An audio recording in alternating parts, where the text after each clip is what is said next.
This episode is sponsored by SimpliSafe. At SimpliSafe, your safety is all that matters. They deliver the system directly to your door, and setup is easy and simple. And not hard. And it's definitely not difficult. At under $1 per day, SimpliSafe is less than half the cost of other traditional security brands. There's never a long-term contract, and you can start and stop at any time with no hidden fees. Their 24/7 professional monitoring is now powered by Fast Protect technology exclusively from SimpliSafe. So when a threat is detected, SimpliSafe immediately contacts you to dispatch first responders to your home, even when you're away or you can't respond. With springtime comes a lot of traveling for work, and I love that if anything happens back home, they immediately call me to assess and send help if needed. With a comprehensive set of sensors and cameras, you'll always know what's going on inside and outside your home or office from simply checking the app on your phone. There's a wide variety of devices to choose from, making it easy to create a custom system to perfectly fit your needs. They have advanced response technology to confirm the threat is real and get help there fast. Thank you to SimpliSafe for sponsoring this video. Save 20% on your SimpliSafe security system when you sign up for an interactive monitoring plan and get your first month free. Visit simplisafe.com/offtheranch to learn more. And remember, there's no safe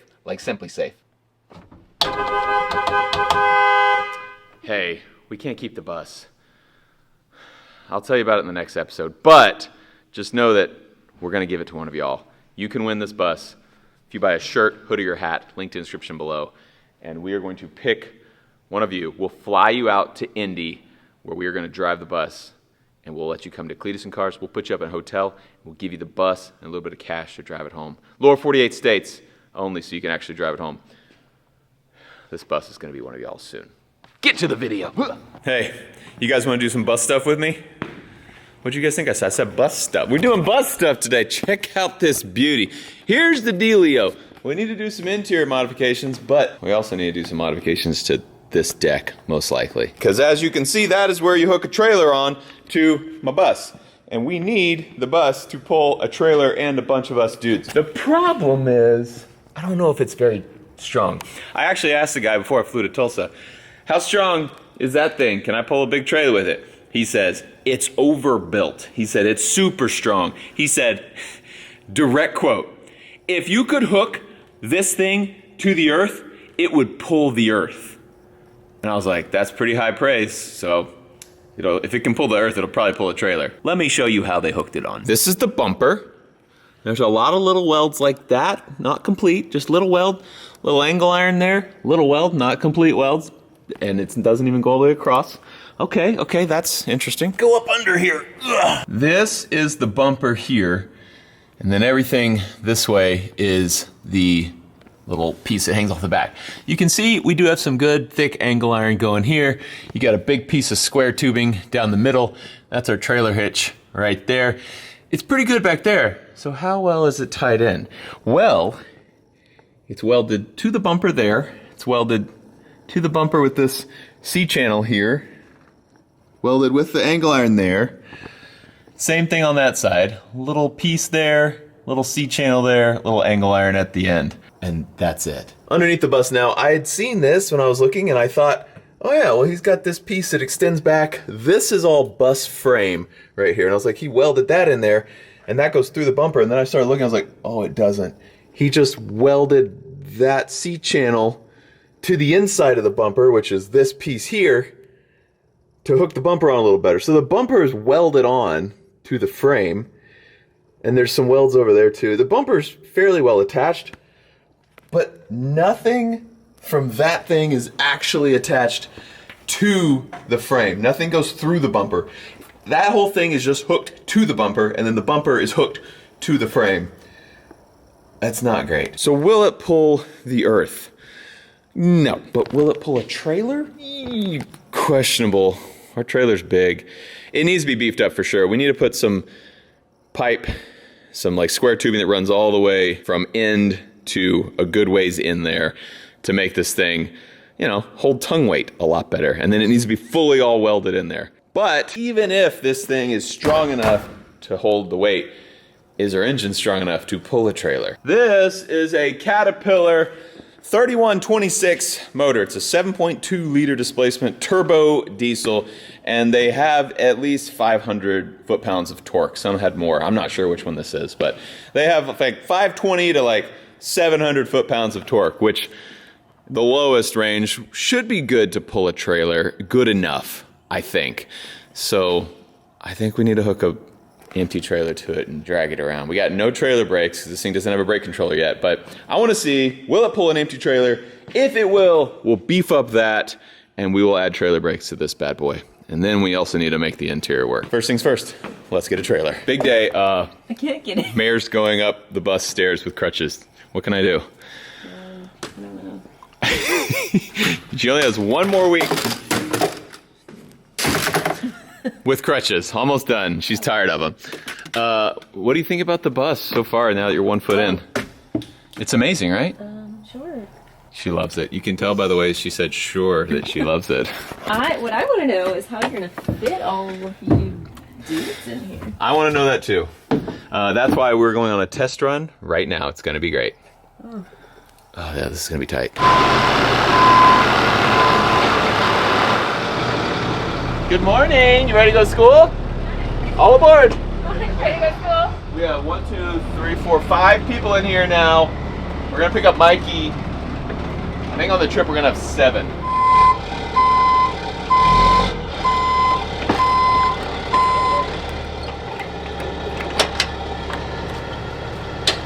Oh yeah, made for this.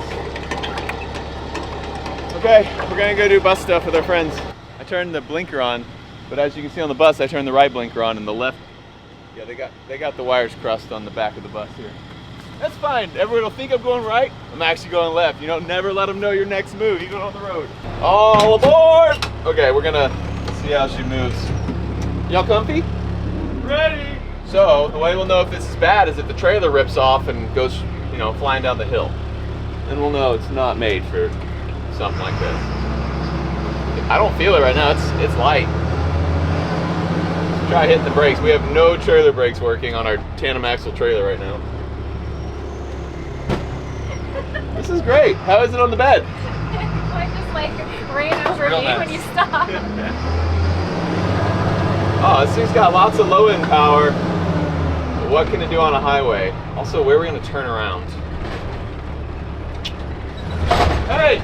Y'all keep it down back there. Don't make me come back there. It's really hard to use this thing back here. That's our turn. Ah! Brakes work. Honest opinions, ladies. I think y'all are gonna have a lot of fun. I got all the way up to 55, and that was it. It's gonna be a long trip. It's 18 hours in a normal car I am if you go straight. so sad that I'm not included on this. It's going to be a 30-hour road trip. Our plane ride's gonna be really fast. Look at this thing, the end flexing here. Pull the earth, my butt. All right, that's what we have to make not happen to secure a trailer for however far that is. That's bad. I mean, just an empty trailer and we're pushing on it and you can see it flexing off the back here. Because it's just hooked to the bumper and nothing else. Not good. Mary, you're an engineer. Would this pull the earth? That's scary. We should have done this test before we actually hooked the trailer to it and drove it around town. Y'all are just gonna look up out the back window and the trailer's gonna be gone. We're going to take the plates off so that if we lose it, we'll be like, we don't know whose trailer. I don't know. Except all of them are Could with your be name on anybody's. it. That could be literally anyone's. Well, Roman's merch will be in there too, so it's probably Roman's trailer. I don't know. Definitely not ours. I've been sitting in this bus for probably about 30 minutes, looking around, trying to figure out how I could shift and move stuff where we could fit 7 people comfortably in here, where we could really have 3 to 4 people sleeping in here at one time, because that would be ideal. Like, I would love to just make this road trip driving straight. That's what I wanted this thing for, is so we can drive straight and only stop for food and bathroom break. But like, we don't have to get a hotel room, because we're going to Indianapolis, which is, I think it's 18 hours away if you don't stop, which of course you got to stop for food and stuff, but that means it's a 2-day trip. Unless you have an RV where you just drive straight and you have multiple drivers and we rotate and people sleep on the bus. So if we drive overnight, I need 3 to 4 people to be able to sleep on the bus at one time, while the other 3 to 4 people are sitting comfortably.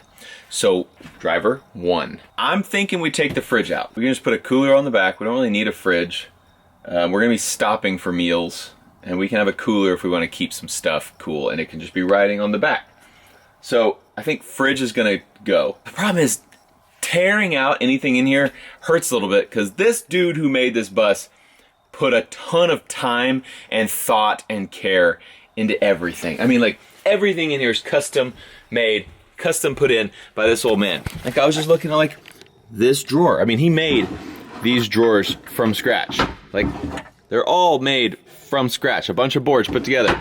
And he had to, you know, notch it so it fit this trim board that he put on. Like, he had to put that in and go, oh, I need to notch that so it fits. And now it fits perfectly.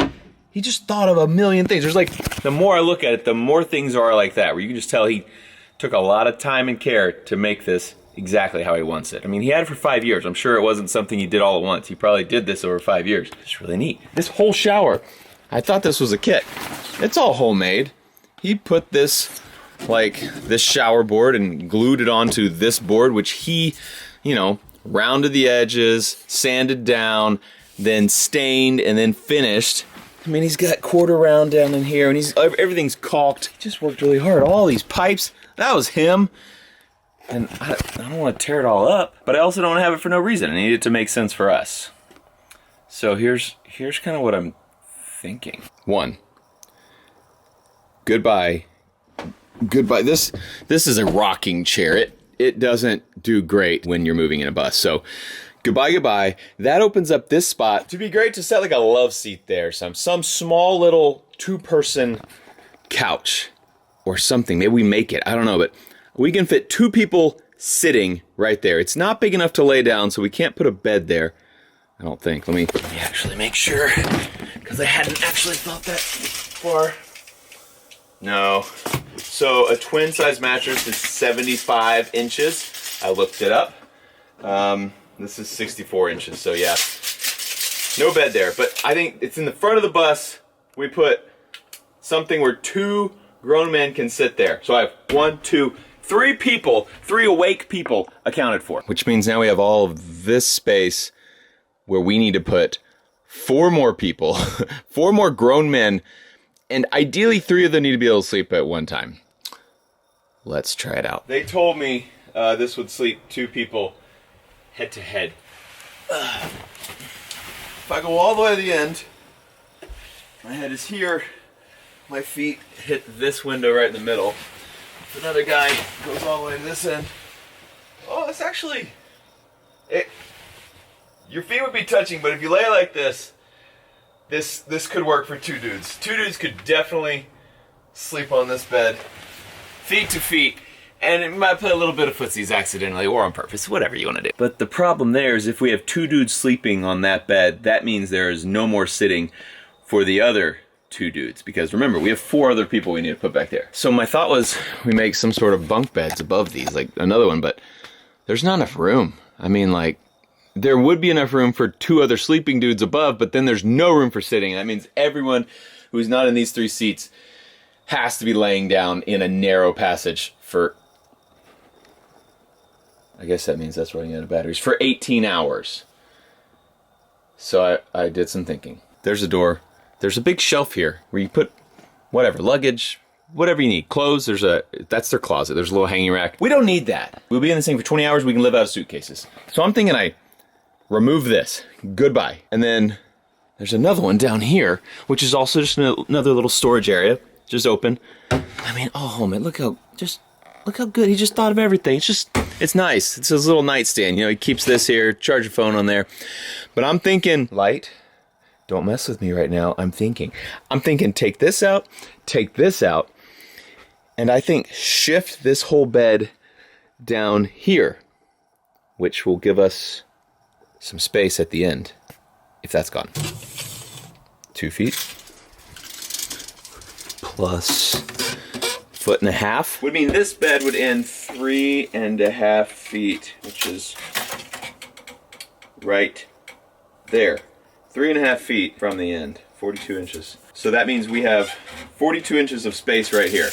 If we remove this whole shower and those drawers, we have all that space there. We could put bunk beds across the back. A bunk bed there and a bunk bed.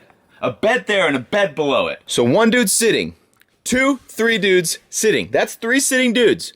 Then we have sleeping dude and sleeping dude. That's 5 dudes. And then we have 2 more dudes, which are on this bed. They can either be sitting or sleeping. And if everyone, you know, there's gonna be sometimes when we're all wide awake. You know, it's 11 in the morning and we all had breakfast and we're doing great.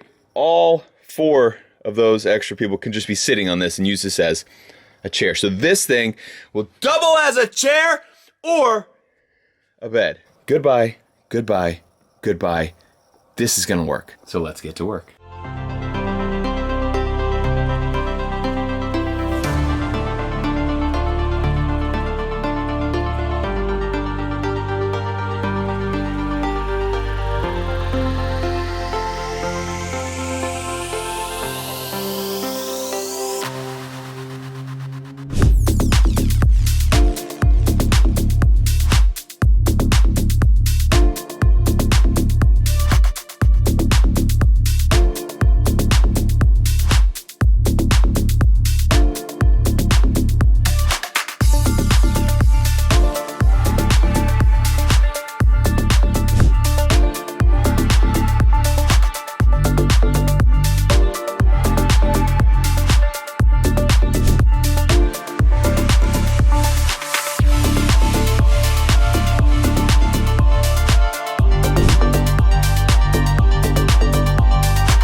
Let me show you what I have created. We have a driver. And then I took out the fridge and the shelf that was there. He had a little shelf and on top was a little spice rack, which was very cute and cool. But I can guarantee you us boys are not going to be cooking with spices on our overnight road trip to Indianapolis. So I made room. I need to find something that fits there that will sit 2 people. Either 2 chairs side by side that I can hook in or a love seat that's kind of not deep. I don't know, something like that. We're gonna have 2 chairs there. 1, 2, 3. Then, assuming everyone is awake, we can have the other 4 dudes just sitting on this bed. So I moved it all the way forward. So we will have, you know, all of us sitting here. Now that is the everyone's awake position. Now, I also cleared out the shower, which I think he has floral under this. So I think I'm gonna actually tomorrow come up here and pull the rest of that out. Worst case, we can just leave it like this so it can easily be turned back into a shower, but I think I'm gonna go ahead and take it out to make it look nicer and not have to have like weird shower floor in part of here. So that'll come out, but you can see shower's gone. The shelf that was there is gone. The drawers that were there, they're gone. So I actually ordered 2 mattresses. They should be here in 2 days, and they are twins in length, 75 inches, but they're narrower than a normal twin. So should fit fine right here. I think actually a full twin would fit here, but I wasn't sure before when I ordered them, so I just ordered some narrow ones just to make sure. And once those come in, I will build a bunk bed. I'll probably build a low bunk right here so you have as much headroom as possible, and then build the other bunk about right here, just so you have a lot of headroom. So coming up in a future Bus Stuff episode, we are going to build some bunk beds, and then inside of this bus is pretty much good to go. I gotta figure out if I want to put that jump seat back on here. I might as well put it on, but like no one's gonna sit in that. It's super uncomfortable. But you can see we have more room for activities. Got rid of the fridge, got rid of the shower and the toilet, the stuff that a bunch of dudes are not gonna use on a road trip. That is all the bus stuff that you need for one day. So we're gonna end this episode right here. We have some strengthening stuff coming up on the rear end. Also have some little odds and ends that the bus needs for the trip. See about maybe putting a transmission cooler on this thing just to help keep her cool, because she's gonna be struggling. We will be on the struggle bus for sure. Thanks so much for watching this episode that also does not tell you what the big surprise is you've been waiting for, but it's coming. Probably. Hopefully. Soon. Thanks for watching. I love you. And I'll see you next time.